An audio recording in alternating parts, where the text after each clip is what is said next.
Selamat sore pemirsa, Berita Nusantara kembali menyapa Anda pada hari ini. Sejumlah berita aktual akan kami sajikan untuk Anda. Bersama saya Haifatunisa, inilah Berita Nusantara selengkapnya.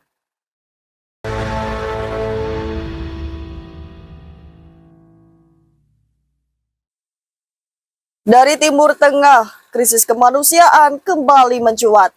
Rumah sakit utama di Suriah Selatan kewalahan menghadapi gelombang korban akibat konflik bersenjata yang kian memburuk. Organisasi Kesehatan Dunia atau WHO melaporkan bahwa rumah sakit utama di kota Swedia, wilayah selatan Suriah, saat ini dalam kondisi yang nyaris kolaps. Fasilitas ini tak lagi memiliki listrik, air bersih, maupun obat-obatan penting, sehingga tidak mampu memberikan perawatan dasar kepada korban bentrokan sektarian. Perwakilan WHO di Suriah, Christina Betke, menyebut situasinya suram. Tenaga medis sulit mencapai rumah sakit, sementara jumlah pasien dan korban tewas semakin meningkat. Jaringan Hak Asasi Manusia Suriah melaporkan, sedikitnya 903 orang tewas dalam bentrokan yang melibatkan kelompok Druze, suku Baduy dan pasukan pemerintah Suriah. Ketua SNHR Fadel Abdul Ghani menyebut telah terjadi eksekusi lapangan yang dilakukan oleh semua pihak yang terlibat dalam konflik. Meski WHO telah mengirimkan 2 konvoi bantuan medis ke Swedia, pengiriman obat dan peralatan terhambat akses keamanan karena wilayah itu kini terbagi dalam kontrol berbagai kelompok bersenjata. Lebih dari 145.000 penduduk telah mengungsi dari wilayah Swedia dan sekitarnya. Sebagian besar dari mereka adalah perempuan, anak-anak, dan lansia yang kini mengandalkan bantuan kemanusiaan di wilayah Dara dan Damaskus. PBB menyerukan akses kemanusiaan tanpa hambatan dan perlindungan penuh terhadap warga sipil di tengah memburuknya konflik di wilayah yang selama ini relatif stabil itu. Java TV melaporkan. Kabar inspiratif datang dari Hari Anak Nasional. Kemenko PMK meluncurkan program Aksi Generasi Iklim atau AGI 2025 untuk mendorong partisipasi anak sebagai agen perubahan dalam isu iklim melalui kegiatan edukatif berbasis permainan. Kegiatan peluncuran program AGI 2025 digelar pada Sabtu 25 Juli 2025 di Jakarta dengan tema Sehari Bermain Bersama Anak.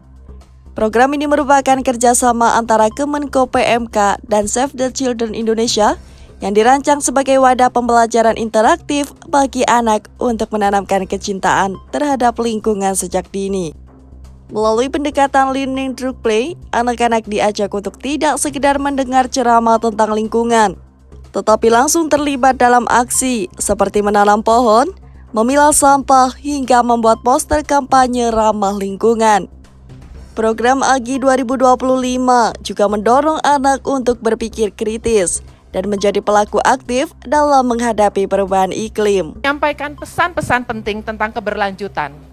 Permainan hari ini adalah langkah kecil untuk bumi yang lebih baik, karena anak-anak yang bermain pada hari ini adalah pemimpin perubahan di esok hari. Hadirin yang saya Program ini juga dilaksanakan secara inklusif, melibatkan anak-anak dari berbagai lokasi dan latar belakang, termasuk pesantren dan komunitas marginal.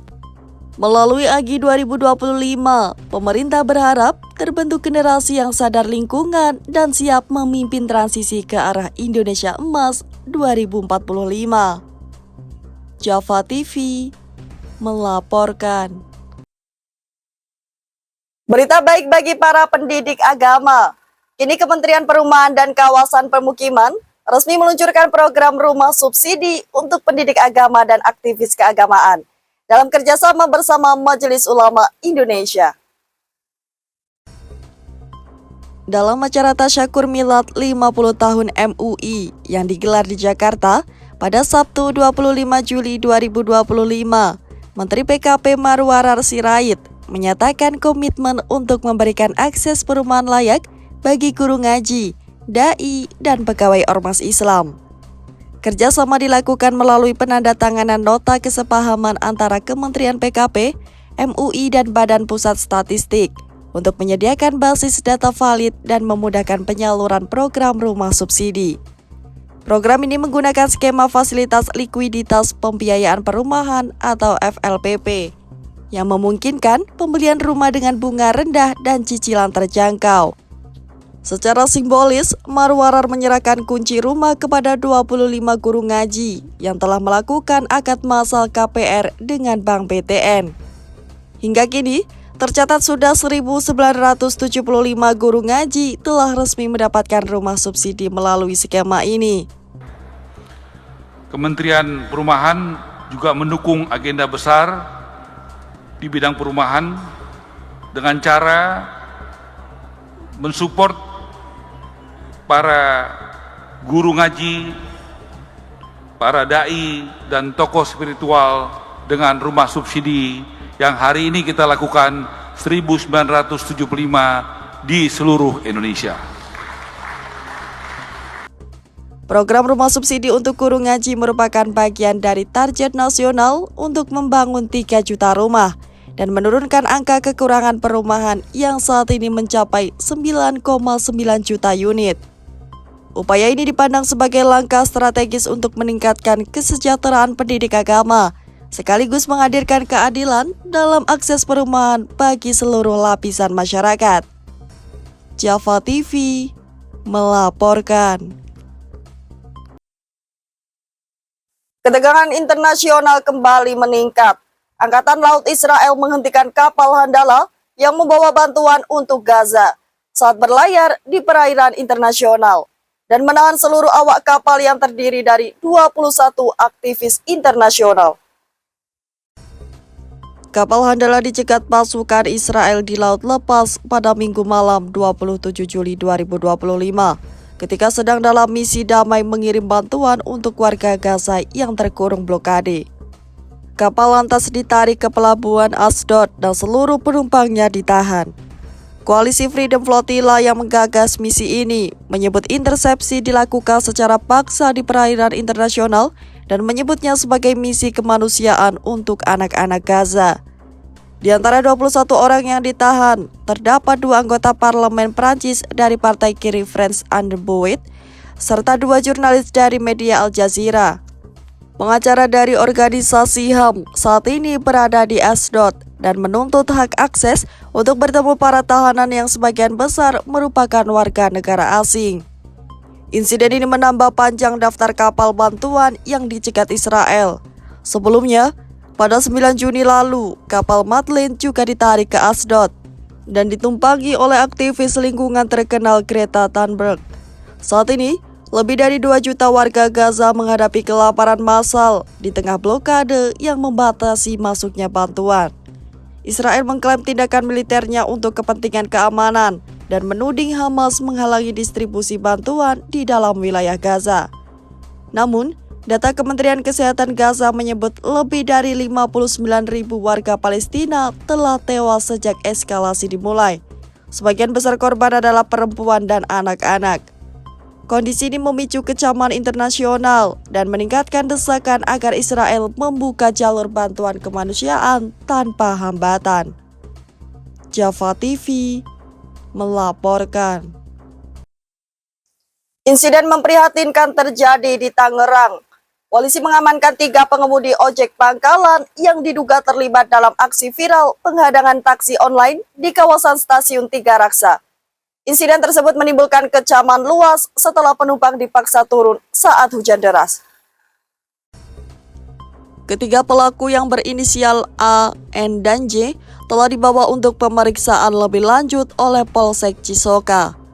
Aksi mereka terekam dalam sebuah video yang viral di media sosial. Dalam video tersebut, terlihat seorang ibu dan balita dipaksa turun dari taksi online di tengah hujan. Sementara para abang mengancam akan merusak mobil pengemudi. Kapolsek Cisoka Ibtu Anggio Pratama menegaskan bahwa penangkapan dilakukan untuk menyelidiki unsur pidana dalam kejadian tersebut. Senada dengan itu, Kapolresta Tangerang Kombes Pol Andi Muhammad Indra Waspada Amirullah menyebut insiden tersebut berpangkal dari konflik wilayah operasional antara ojek pangkalan dan driver online. Menurutnya, polisi telah melakukan mediasi antara dua kelompok dan mengimbau semua pihak untuk menahan diri agar insiden serupa tidak terulang. Komisaris Andi juga menekankan, kepolisian akan menjamin keamanan publik serta menjaga keadilan bagi semua pihak termasuk penumpang yang jadi korban utama dalam insiden ini. Untuk saat ini, ketiga terduga masih dalam proses pemeriksaan guna mendalami potensi pelanggaran hukum yang terjadi. Java TV melaporkan. Dari Tegal pemirsa, suasana meriah warnai acara tangkap ikan massal di sebuah objek wisata. Ratusan peserta antusias berburu ikan dan bisa langsung membawa hasilnya pulang. Sekitar 700 peserta mengikuti acara tangkap ikan dengan tangan kosong di objek wisata Purbawahana, Kabupaten Tegal, Jawa Tengah, Minggu sore 27 Juli 2025. Sebelum acara dimulai, para peserta telah berjubel di pinggir kolam, menunggu ikan bawal dan lele yang akan diperebutkan ditebar oleh panitia. Saat peluit tanda dimulai ditiup, para peserta langsung terjun ke kolam berebut mendapatkan ikan sebanyak-banyaknya. Namun tak semudah yang dibayangkan, peserta nampak kesulitan menangkap ikan dengan tangan kosong. Kondisi air kolam yang berlumpur semakin menyulitkan peserta. Panitia hanya memberi waktu sekitar 30 menit bagi para peserta untuk menangkap 1 ton ikan lele dan bawal yang ditebar ke kolam. Untuk mengikuti acara ini, peserta hanya membayar tiket masuk sebesar Rp11.000. 11.000. Tiket masuk toh. Tahu ada acara ini dari mana? Postingan di medsos. Kamu dapat ikan apa aja ini? Lele sama bawal. Kalau lele susah, kalau bawal tadi tertampar. Jangan pakai tangan. Nggak boleh pakai alat ya? Acara ini sengaja digelar untuk meningkatkan kunjungan wisatawan. Pihak panitia tidak membatasi jumlah ikan yang ditangkap. Peserta juga bisa membawa pulang ikan yang mereka dapat tanpa membayar lagi. Itu untuk pesertanya itu tidak dibatasi, dan kebetulan ini cuma tiket masuk aja ya, tiket masuk 11.000 untuk jumlah ikan yang ditebar itu ada 1 ton, itu setengah-setengah. Setengah. Berarti totalnya ya? Totalnya itu 1 ton ikan lele sama bawal. Yang dapat berhak bawa pulang, yang dapat banyak ya boleh bawa pulang semua. Itu enggak, cuma pakai tangan aja. tangan. Ya. Itu kegiatan momen-momen setelah liburan aja, jadi kita ada kayak semacam buat ya kesenangan para pengunjung lah, biar tetap eksis dan setia di Purbawahana. Melihat antusiasme peserta, pihak pengelola objek wisata akan menjadikan acara tangkap ikan ini menjadi agenda rutin tahunan. Kuncoro, Java TV melaporkan. Memasuki musim pancaroba, kasus demam berdarah dengue atau DBD mulai merebak di Kabupaten Tegal, Jawa Tengah. Palang Merah Indonesia Kabupaten Tegal bersama kader juru pemantau jentik atau Jumantik menggelar sosialisasi pencegahan DBD dan pembagian abate dari rumah ke rumah. Menggandeng kader juru pemantau jentik atau Jumantik, Forum Remaja PMI Kabupaten Tegal, Jawa Tengah menggelar sosialisasi pencegahan DBD di Desa Pesarean, Kabupaten Tegal, Minggu siang. Desa Pesarean dipilih menjadi sasaran sosialisasi, mengingat kasus DBD yang terjadi di desa ini tergolong tinggi dalam 3 bulan terakhir. Hal itu akibat kondisi lingkungan yang kurang bersih dan menjadi langganan banjir. Dalam kegiatan ini, anggota remaja PMI dan kader Jumantik berkeliling dari rumah ke rumah membagikan abate, sekaligus bersih-bersih lingkungan dan sosialisasi 3M, yakni menutup, menguras, dan mengubur barang bekas yang bisa menjadi sarang nyamuk. Untuk kegiatan hari ini, Ya, acara hari ini adalah acara kolaborasi dari Forbis dengan pemerintahan Desa Pesarean, yaitu terkait dengan diberi nama G4B, Gerakan Pemberantasan Nyamuk Demam Berdarah. Ya, hari ini tuh kegiatan ada bersih lingkungan, kemudian tadi diawali sosialisasi tentang demam berdarah dari Puskesmas Adiwarna, kemudian bersih lingkungan, dan kemudian apatnya langsung ke warga sekaligus mempraktekannya. Khususnya RT 5, RW 5. khususnya RW 5, RT 19 itu cuma ada kasus satu tadi yang Ibu Atun. Makanya kita ngajuin info kan dari pemerintah, kita udah lapor ke Puskesmas. Dengan 5 tahun ke sini kan berarti nggak kayak kemarin satu kasus kita langsung ngajukan voting langsung kita bisa agendakan. Sekarang nggak, harus berapa kasus baru kita bisa terlaksana. Makanya tadi itu kendalanya kayak gitu, dana atau apa. Peningkatan berarti antara April sampai Juni. Habis lebaran lah, antara lebaran dan musim hujan. Warga diminta secara rutin menguras dan membersihkan bak mandi, serta menutup tempat air untuk mencegah perkembangbiakan nyamuk Aedes aegypti penyebab penyakit DBD. Kuncoro, Java TV, melaporkan. Dari Nganjuk, dalam peringatan Grebek Suro, warga di Desa Ngetos, Kecamatan Ngetos, menggelar berbagai acara perayaan Grebek Suro, mulai dari baritan, ritual kesatria ngatas angin, reok keliling, jamasan pusaka, bersih desa, kirab budaya, dan yang terakhir yaitu pentas kesenian anak-anak dan basar UMKM Desa Ngetos.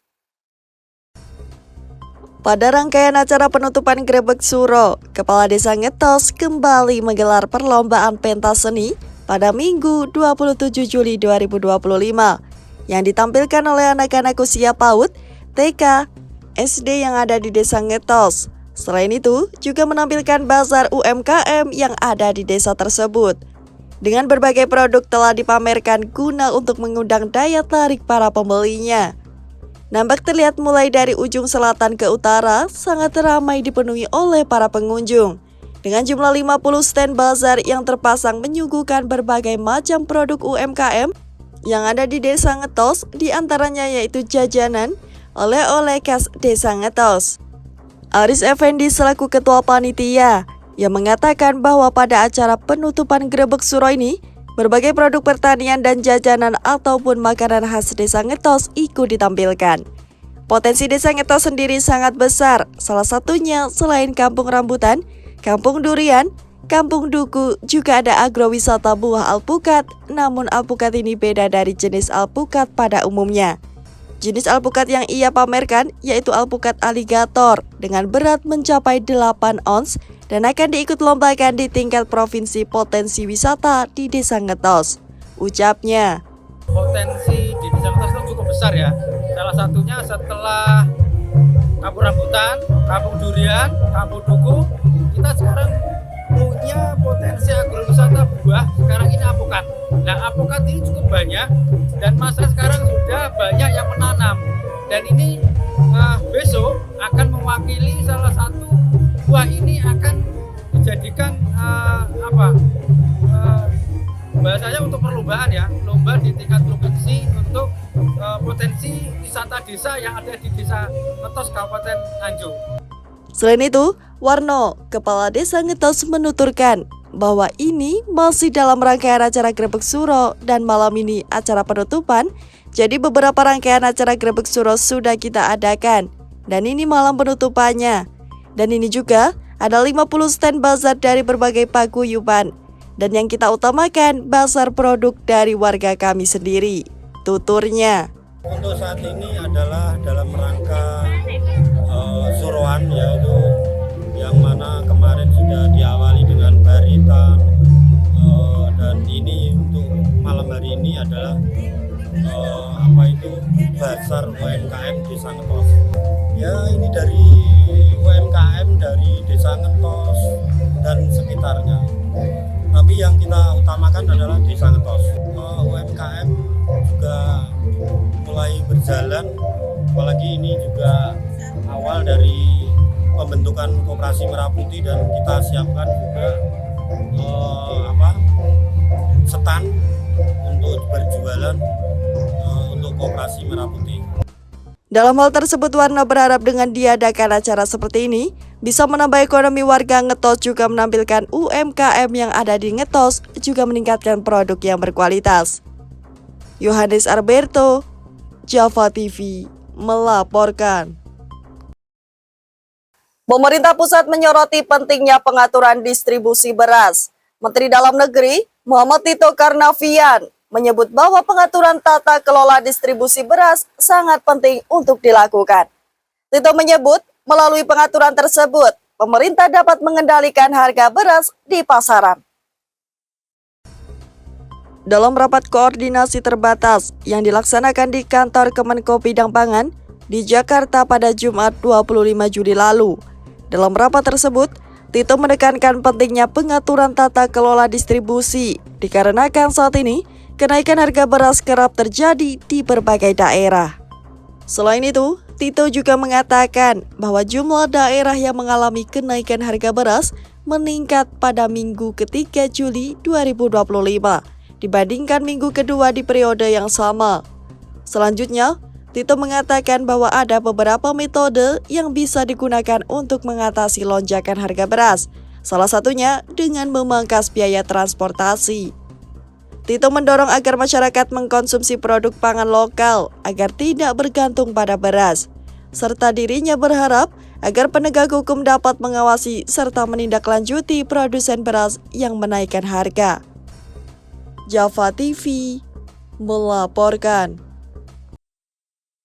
Komisi 10 DPR kembali menegaskan komitmennya terhadap pemerataan pendidikan di daerah 3T. Panja Pendidikan akan terus mendorong akses yang setara bagi seluruh anak bangsa. Hal tersebut disampaikan oleh Purnama Sidi dalam keterangannya pada Jumat 25 Juli 2025. Purnama Sidi mengatakan bahwa panja tersebut merupakan bentuk dari komitmen DPR untuk memastikan pemerataan pendidikan yang berkualitas akan dirasakan oleh para anak bangsa yang ada dimanapun. Selain itu, Purnama Sidi juga menjelaskan bahwa panja ini bertujuan untuk mengidentifikasi berbagai masalah pendidikan, merumuskan kebijakan efektif, serta memastikan implementasi program pemerintah, terutama di bidang pendidikan berjalan optimal di daerah tersebut. Purnama Sidi juga menyinggung pentingnya reformasi kebijakan terkait dengan anggaran pendidikan, mengingat ketimpangan di wilayah 3T. Terkait dengan hal tersebut, ia mendorong perlunya alokasi anggaran alternatif serta berkelanjutan untuk memutus mata rantai ketertinggalan pendidikan di daerah 3T. Ia juga mengingatkan pentingnya sinergi antar pemerintah pusat, daerah, serta masyarakat. Hal tersebut dilakukan untuk menciptakan kebijakan pendidikan yang afirmatif, inklusif, serta mampu menyesuaikan kebutuhan lokal. Java TV melaporkan. Baik pemirsa, informasi tadi sekaligus menjadi penutup perjumpaan kita hari ini. Saya Haifatunisa dan segenap tim redaksi yang bertugas pamit undur diri. Selamat sore, salam berita Nusantara.